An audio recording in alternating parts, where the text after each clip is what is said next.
ह्रीं श्रीं क्लीं सर्वपूज्य देवी मङ्गलचण्डिके। ऐं क्रूं फट् स्वाहेत्येवं चाप्येकविंशाक्षरो मनुः। पूज्यकल्पतरुश्चैव भक्तानां सर्वकामदः। दशलक्षजपेनैव मन्त्रसिद्धिर्भवेन्नृणाम्। मन्त्रसिद्धिर्भवेद् यस्य स विष्णुः सर्वकामदः। ध्यानं च श्रूयतां ब्रह्मन् वेदोक्तं सर्वसम्मतम्। देवीं षोडशवर्षीयां शश्वत्सुस्थिरयौवनां।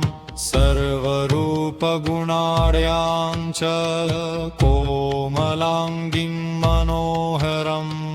श्वेतचम्पकवर्णनाभां चन्द्रकोटिसम्प्रभां।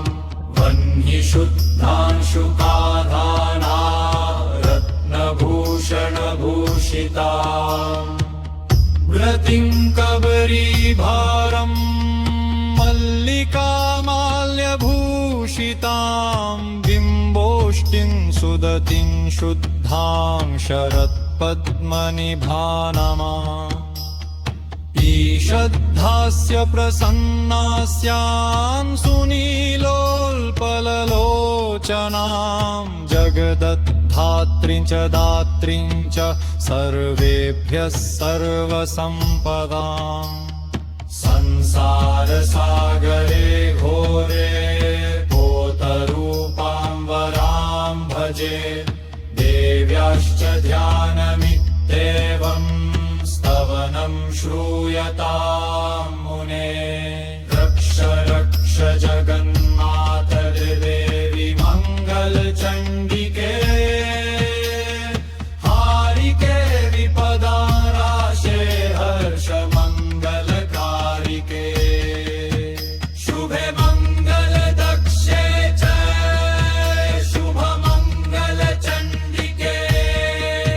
सर्वमङ्गलमङ्गले च सर्वेषां मङ्गलालये। मङ्गले मङ्गलाहे च सर्वमङ्गलमङ्गले। सतमङ्गलं जय देवि सर्वेषां मङ्गलालये। रक्ष रक्ष जगन्माता देवी मङ्गलचण्डिके। हारिके विपदाराशे हर्षमङ्गलकारिके।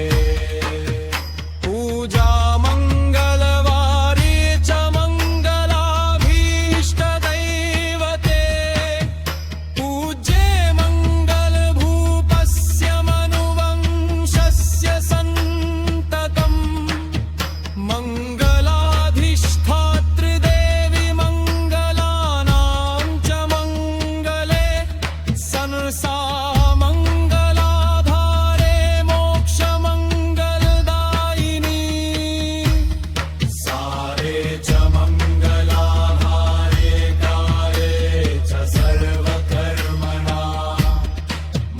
मङ्गलभारे च पूजे च मङ्गलपुरदे। रक्ष रक्ष जगन्मातर देवी मङ्गलचण्डिके।